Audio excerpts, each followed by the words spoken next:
Hi everyone, welcome back to the channel. Hot on the heels of my Hobonichi 2026 haul video last week, I thought it would be prudent to follow up with a pen test video. I have talked about this a few times on the channel. Last year, well, for 2025 planners, Hobonichi ran into a bit of an issue. The Sans and Mariva paper did not perform as it had done in previous years. Some books were more affected than others, so me personally, my A6/original worked absolutely fine, but my Weeks and my Cousin were not in a great place, and a lot of people were really dubious about indulging Hobonichi for 2026. They did put out a message as part of their preview kind of event that they had gone back to the paper manufacturer, and even though they said that the 2025 paper was within tolerance, they did go back and make some tweaks to the paper, and they did basically say, you know, you can have confidence that the paper this year will be much better. So I thought the first video had to be putting that to the test. I have effectively used pretty much the same pens that I used last year, so wide array of different inks, pen types, all sorts, including highlighters. And I've put the paper through its paces. I'll show you each of the pages. We'll talk about, you know, how it's handled all the inks, but then also I've got my pages from the 2025 planners, and so we can do a nice little comparison of last year versus this year, or rather this year versus next year, to see have they made those improvements that they talked about. Okay, first up, the original size, which is A6. I have my day free here, and I have the pen test page that I've done. So to give you a bit of an overview of the pens that I've used for this, I've tried to use the same ones as last year. However, a couple of them I wasn't able to, but I have gone for Robert Oster ink in my TWSBI Eco T. I then have Pilot ink, so this is just the regular black Pilot ink cartridge in my Kakuno. Last year I used a Platinum Preppy. I have discovered that because I haven't really been using my Preppy this year, I have no ink left for it, so I swapped out the Pilot instead. I then have some Sailor ink in my other TWSBI Eco T. I then go into other, I guess, alternative pens. So I have the Pilot Coletto. This is a 0.5 black refill in here. I then have the Uni Jetstream, which will be, I mean, this wasn't an issue last year in the books, but as it's effectively the ink that's in the Hobonichi pen, important to include within this. I then have a Stabilo Fineliner. This is a bit lighter than last year's pen, but I do think it will be good enough to show kind of any bleed through, because it is effectively a felt tip. I then obviously have a highlighter, because a lot of people do like to highlight in these pages, and so it was important to include one of these. I then have my Zig Clean Colour Dot. This will be a interesting one because, let's face it, big dot felt tip. This could go one of two ways. I then wanted to add in a brush marker for anybody who likes to do brush lettering in their planner, so I just went for a Tombow because, let's face it, that's the most common one. Then I have, just to kind of throw in a wild one, the Sarasa Mark-On, just for another gel kind of, you know, test, I guess. This is a 0.4 nib, so slightly different to the Coletto. I then have a Pigma Micron 01. So I did use a 05 last year. I have no idea where that is. I don't know if it dried out. I don't really use these much anymore, but hopefully that'll give us enough of an idea as to how well these pages handle this pen. Then have a bold choice. I have the Pentel Energel in 0.7, so this is quite a thick, chunky one. This is definitely going to be the one that, if there's an issue, it will be with this pen. And then finally I added on, because I don't think I bought these when I did the pen test last year, these are Midori join dots. So these are a cool little idea, brilliant for habit tracking, and they're basically just another dot, but you get 3 colours in one stack effectively, so a great way to have a lot of colours in a very small space. I basically bought these last year and didn't use them because they bled in everything that I used them in, which is a real shame, even in Midori's own paper. So I'm not quite sure what the plan was for them by Midori, but yeah, thought I'd give these a try. So first issue that we've had previously with the Hobonichi paper and just in general is ink feathering. So that's effectively where you don't get your sharp edge anymore. The ink kind of blooms out on the page. I am pleased to report that there isn't any on these pages. It all looks very sharp, exactly how you would want. really happy with all of this. It's handled the fountain pen ink really well. It's dried nicely. I wrote these pages and then probably left it a couple of minutes and then closed the book, and there's been no ink transfer as well, so it's sunk in nicely to the page. Really happy. So far so good.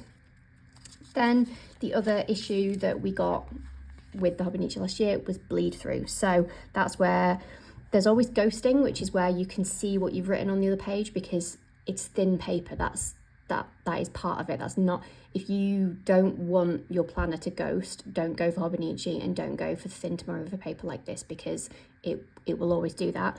Bleeding, however, that's a real problem, because if you can see the ink actually seeping through the page on the other side, that will just get in the way for some people. I mean, some people don't mind it. They like their planners to, and particularly their pages, to look, you know, used and crinkled and things like that. I don't want to see any bleed through, but I'm actually pretty happy with the lack of bleed through here.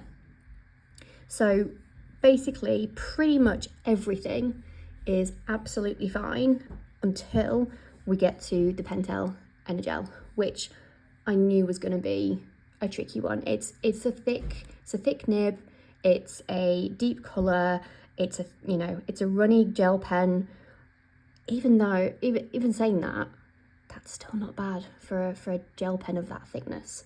We then have the Midori dots, and even them, you know, there is some bleed through, but actually, do you know what? Given the issues that I have with these pens, and that's kind of why I did want to put them through their paces on this paper, I wasn't expecting no bleed through. So the fact that it's reasonably minimal, pretty impressive. I'd say that there's maybe like a little bit. It actually looks worse on camera, I'm noticing, than in real life, but there is like a slight amount on the Pilot Coletto, but again, only a small amount. So for fountain pen users, which I primarily do use, particularly in my original and cousin, happiness all day long. These fountain pens, there's barely even any ghosting, to be honest, on some of them. So yeah, tick, really happy. The highlighter, so the thing with the highlighter is that where you sometimes do get the bleed through is where the ink pools at the end of the line. Really happy to report that none. And then if I grab this year's, really confusing. Yeah, easily confused. This was the one that was the best for me, so I'm not expecting there to be a huge amount of difference. And actually, the only thing I'm going to say is actually the Energel does look like it has bled through a little bit more on the 2026 paper than on the 2025, ever so slightly. Not hugely, but there's definitely little bits of pooling at the end of the letters, which didn't exist on the A6, which is quite interesting.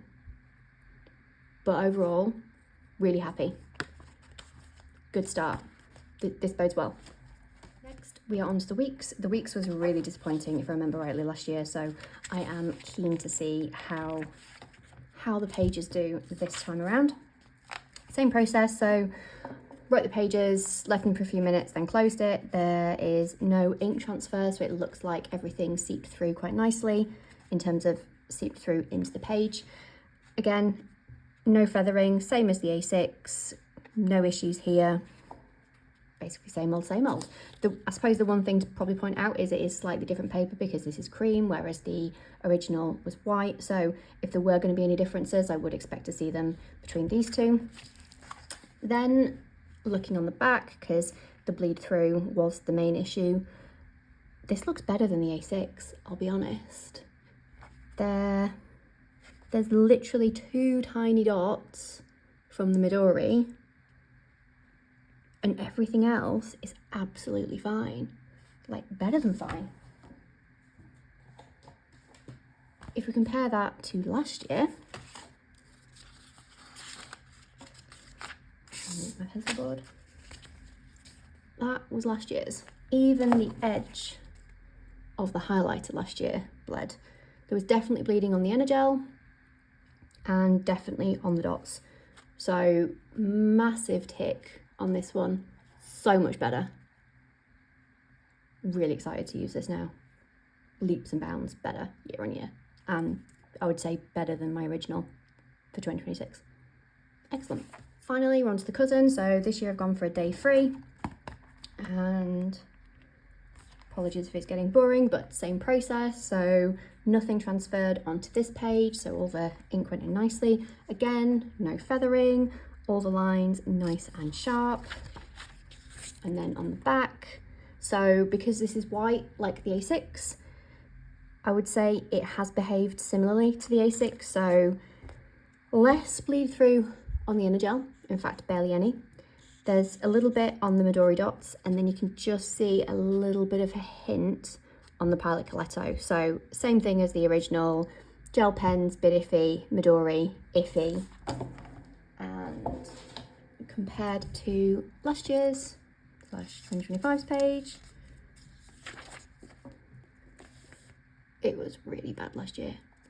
Very similar to the weeks, as I said, but look at the difference in that. So much. So the 3 dots bleed through in the 2025 page is from the Zig Clean Colour Dot, which has not bled through at all. The edge, the mild liner, absolutely nothing there. The fine liner, even the fine liner bled in the cousin last year, but so much better. Really happy with that. Really happy. Okay, this I'm going to say has been a win. I'm glad I trusted Hobonichi. I'm glad that they did, even though they said, you know, the 2025 paper was within tolerances, I'm glad that they took the feedback and they did something different. Whatever they've done has worked really nicely. I'm really confident in using these planners in exactly how I'm intending to for 2026 and not being afraid to use any pens that I want. You know, part of the reason why the weeks started off as a work planner was because I use a Jetstream for work, and so I knew I didn't have to worry about bleed through or anything like that. But knowing that it is going to cope with fountain pens really well, it is now kind of coming back into okay, maybe this could be a main planner for 2026. But overall, really happy, really relieved, and now I can go away and really think about what each of these is going to be used for next year. Hopefully this put your mind at ease if you've been a bit on the fence about the paper for this year. Hopefully that's put your mind at ease if you're using a different planner that is also using the Sans and Mary River paper, because I know some planner companies are still keeping with it. Some have diverted away, but some have kept it. So hopefully this was really helpful for you. If you did like this video, please like and subscribe, and hopefully I'll see you in the next one. Bye.